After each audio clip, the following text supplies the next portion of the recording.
டேய் நான் கண்டிப்பா போயே ஆகணும். என் கூட டைம் ஸ்பெண்ட் பண்றா இன்னைக்காவது. ரொம்ப கஷ்டம்டி ஆக்சுவலா. நீ பாரு, நான் வேணா ட்ரை எல்லாம் இல்ல, நீ வரணும் அவ்வளவுதான்.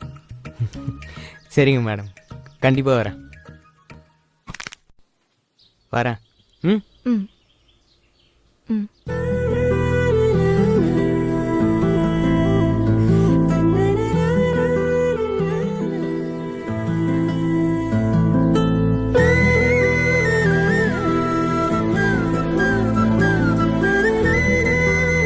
டேய் பொறுக்கி,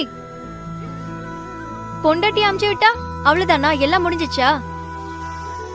திரும்பி எல்லாம் பார்க்க மாட்டியா?